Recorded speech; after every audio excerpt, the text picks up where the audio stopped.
زه دا اوس ما ډېر جوس راوالي که نه چې زه یم زویستانه بیا څنګه ساه ایستلي او تا به څه ویلي زه په دې ډېره خفه یم ګورې زما بچی دوی وجلی دی او په دقه کور کې دی هم د دقه کوره به ماله دا ثبوت راکوي که دی په خپله وجلی که دی پلار یې وجلی که دی لور یې وجلی خو د دې د کوره مړ راوتی دی هماغه ماشوم د کوم خور کره چې دی راغلی و د هغې په کمره کې د کټ لاندې مرده حالت کې هغه لاش میلاو شو.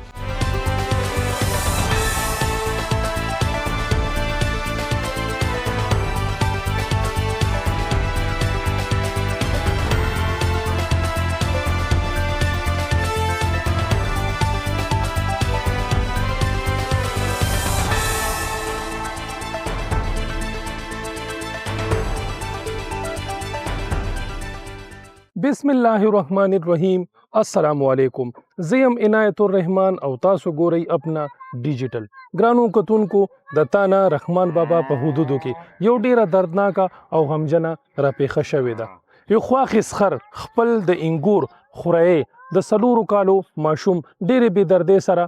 وجلی دی. څه وجه وه د دې ماشوم څه ګناه وه، څه حسد د دې په زړه کې یو سکینه وه، څه بغض و، دغه ماشوم یې قتل کړی دی. دغه ټول تفصیلي ریپورټ تاسو سره شیر کوو، راځئ موږ سره اوسئ. خورکې دا ټوله واقعه راته بیان کړه چې دا څه چل شوی و، د کلي نه ته ښار ته تللی وې، ځان سره د بچي بوتلي و، دا څه چل و؟ بس دا زه په خپلو دغه نه پوهېږم، زه لاړم ښار ته د خور کمې مازار وجه را روانه ده، ولاړ به شو هغې که زه لاړمه چې لاړم ما خو دا نه باوروله چې ګینې زه خور به مې وینمه چې ورلو موږ سره د 11 بجې ورسې موږ سره دا واقع بس وشوه په 3 بجو دوران کې موږ سره دا واقع څه چل شوی څه واقع شوی؟ هېڅ ماته پته نه لګي اوس ته دي بس دغه زما زی د خور په تیلو کې سي زه له هغې سې دغې نه مخکې دغه بس موږ ترې نه خبر موبایل به یې له نه میلاوه نور دغه بیا نه کوو که نه او زما د خور په سخته په ځان تېروله ویل به چې ګینې زما د ورونو ته څه زما نه څه دغه ونه رسي ضرر ډېره سخته به دې په ځان تېروله. حشر خو دلته نه تا ځان سره بوت کړو، هلته حشر ما بوت خور کم لاړم. بیا څنګه تا ته پته هلته ولګېده څه چل شوی و؟ ته چېرته وې؟ دې چېرته و؟ اودس چارهدام مې کوه بېرته را روانېدو کور ته راتلو. زه چې د باتروم نه راووتم نو مال حاشر څه شو حاشر بس ورک شو، حاشر نشته. دین درورینو ته موږ په کړکۍ راکېښوسله درزه خواښې دي او درزه او دا درزه هم کول او دا او ور یې راته نه کولاواخه بس دغه یې وکړو دا نو بیا چې راته ور کولاو کړو دغه کړو بس دې شکلونه بدلو بل شانو ګوره چې دغه وکړي بنده ته پته لګي که نه ته پې شکي شوې پوه زه پې ښه بس یقین زما راغلی هغه بس چې دغه مې وکړو ده منډې او ترلې بیا کوڅې ورم ژرندې ورته پرتې وې هغې راته لرې کړو بس راووتم مور مې بس زه هم راووتم بس منډې او ترلې کله یو سرله کله بل سرله جوماتونو کې اعلانونه او دغه کوه او بس بیا هغه ناظم و دا کلي هغه پسې ورم هغه هر څه لیدلي دي انصاف دې هغه وکړي هر څه لیدلي دي ګورې ما بچي وایي ګوره اوس ما ډېر دغه کړی دی ګوره زه ډېره خفه یم ما خو هېڅ زه په ځان کې نه وینم که نه چې ما سې ولې داسې دغه کړي دي زه خو د دوی کدې له نه ومتلي زه دا اوس ما ډېر جوس راوالي که نه چې زه یم زویستانه بیا څنګه ساه ایستلي او تا به څه ویلي زه په دې ډېره خفه یم ګورې یو خدایه ډېره خفه یم په دې باندې ګورې. تا د خپلې خور نه بیا تپوس وکړو چې دا څه وجه وه چې دې ظلم موږ سره دومره وکړو؟ نو خور خو ما ته بیا وروسته دا خبرې اوس کوي که نه زه ورته ویم چې تا مخکې ولې نه ویلې او که نه چې تا سره ظلم زیاتی کېدو خو تا به ویلې وې او تا به ویلې وې که نه چې داسې چل ما زه هغې ویل چې ما بده نه خوښوله ما ویل چې زما ورونو ته به زما نه څه ضرر ورسي او هغې بده نه خوښوله علیمه ده علم یې کړ دا علیمه ده دې نه وي چې زما په کور کې داسې نور جنګ جګړه جوړه شي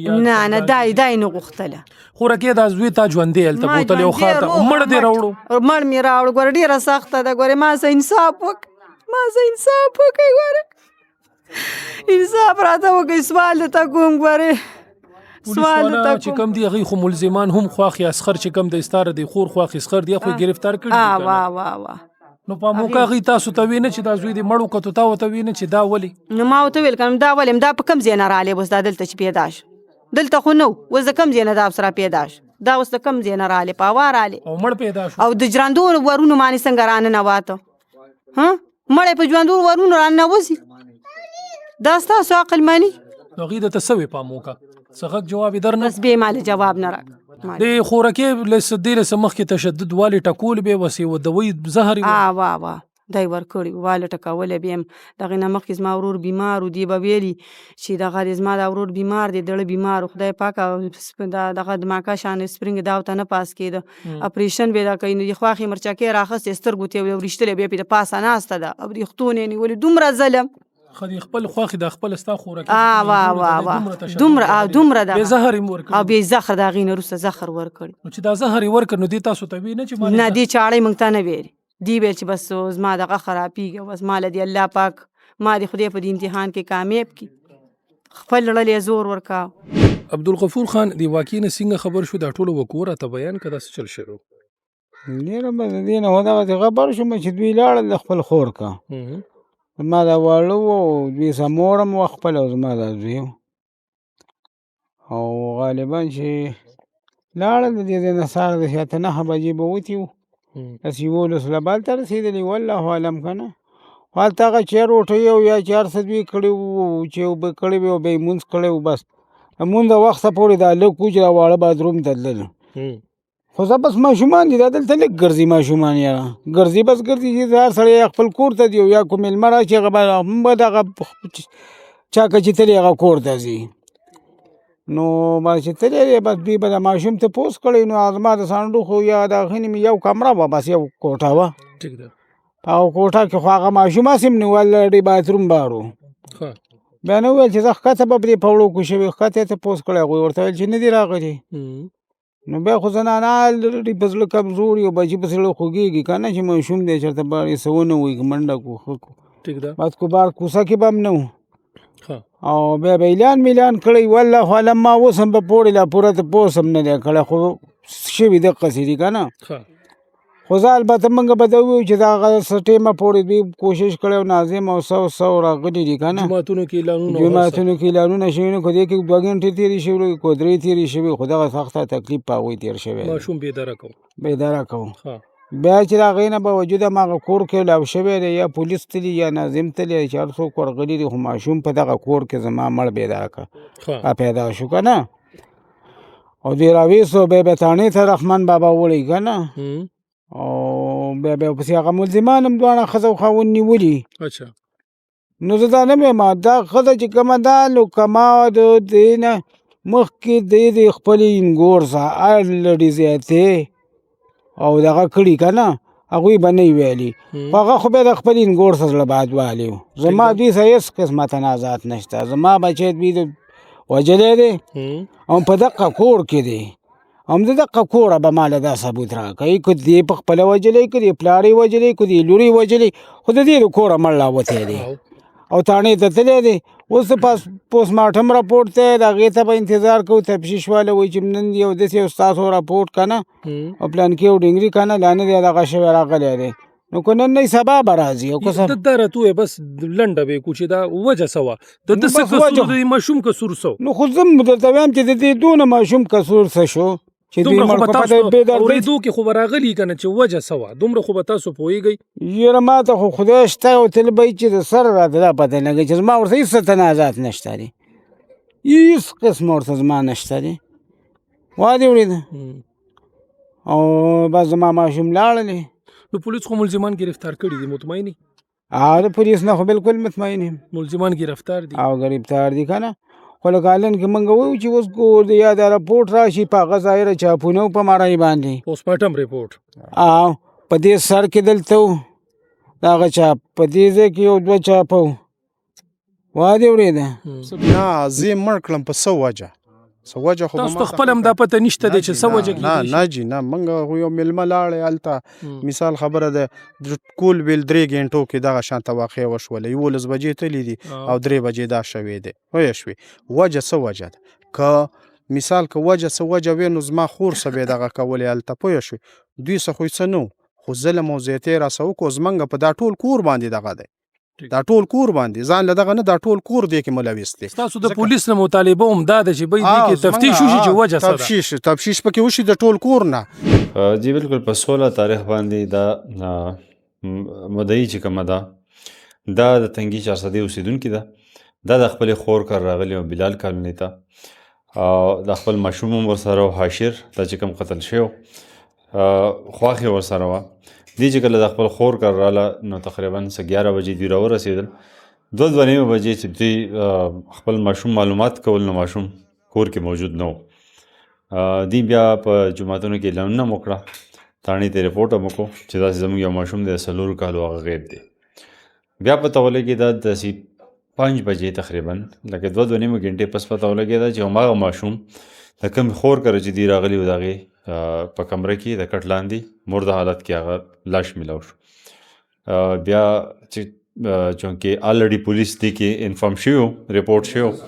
پولیس چې بیا کله لاړل او ویې کتو نو هغې باندې داسې غټ نشانات خو پې نه وو، خو بیا هم داسې هلکه غوندې کې یو نشان پې وو. نو هغه ډیډ باډي مونږ بیا د پوسټ مارټم دپاره KMC ته ولېږله او دا به اوس معلومیږي چې آیا د ده په مرۍ چا زور کړی دی او که نه دله څه زهریله څه شی ورکړی شوی دی. نو دا څیزونه به پوسټ مارټم نه پس کلیر کېږي.